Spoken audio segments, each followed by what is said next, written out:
আসসালামু আলাইকুম। Hello guys, কেমন আছেন আপনারা সবাই? আজকে নিয়ে আসলাম আমার ছেলের একটি ভিডিও নিয়ে। সেটা হচ্ছে ওয়াল পেন্টিং। ওয়ালের জায়গাটুকু একটু ছোট, যার কারণে এখানে কোনো দৃশ্য দেওয়া যাচ্ছে না, তাই এখানে একটি ফুল গাছ লাগানো হলো। তো দেখেন আপনারা সবাই, প্লিজ ফুল গাছটি কেমন হলো অবশ্যই কমেন্টে সবাই জানাবেন। আর আমার ছেলেকে আপনারা একটু ভালোবাসবেন আর ওর ভিডিওগুলো দেখবেন, লাইক কমেন্ট শেয়ার করবেন প্লিজ। আর আমার ছেলে আপনাদেরকে এটুকুই বুঝিয়ে দিচ্ছে ও যে আমি কথা বলতে না পারলেও আল্লাহ তাআলা আমাকে অন্যদিকে কোনো কিছু কমতি রাখেনি। আমি তুলির ভাষায় মুখের ভাষাটা আমি বুঝাইয়া দিতে পারি আপনাদেরকে, তুলি দিয়ে বুঝিয়ে দিতে পারি যে আমার মুখের ভাষা মনের ভাষা। মুখে বলতে না পারলেও হাতের ইশারায় সব কিছু বুঝাইতে পারি। তো যাই হোক, আমার ছেলে কথা বলতে পারে না, কানে শোনে না, তো তারপরেও থেমে নেই। আল্লাহ তাআলা অন্য দিক দিয়ে তাকে যোগ্যতাশীল করে দিচ্ছে। আল্লাহর কাছে হাজার হাজার শুকরিয়া আদায় করি। আপনারা সবাই দেখবেন ওর পেন্টিংগুলো, ওর ভিডিওগুলা, আর ওর পাশে থাকবেন প্লিজ। আপনারা ওর পাশে থাকলেও কিছু একটা করতে পারবে, এগিয়ে যেতে পারবে।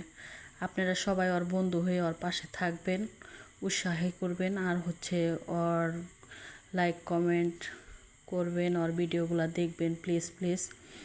আপনাদের কাছে আমার এই অনুরোধ, আমার ছেলের পাশে থাকবেন প্লিজ। আপনারা কমেন্ট করলে অনেক খুশি হয়, ভিডিও করতে আগ্রহী হয়, কাজগুলো করতেও আগ্রহী হয়। প্লিজ আমার ছেলের জন্য আপনারা সবচেয়ে বড় কথা হচ্ছে দোয়া করবেন, যে আমার ছেলে কথা বলতে পারে না, তারপরেও সে এত সুন্দর কাজ করতে পারে। আপনারা এগুলা দেখবেন প্লিজ, আর ওর পাশে থাকবেন। আপনারা ওর পাশে থাকলে আল্লাহ তাআলার রহমতে ও অনেক দূরে এগিয়ে যেতে পারবে, অনেক কাজ করতে পারবে, অনেক কিছু করতে পারবে। যাই হোক, আপনারা এটুকু করবেন যে ওর ভিডিওগুলো দেখবেন, ওর জন্য দোয়া করবেন, আর হচ্ছে ওর ভিডিওতে কমেন্ট করবেন প্লিজ।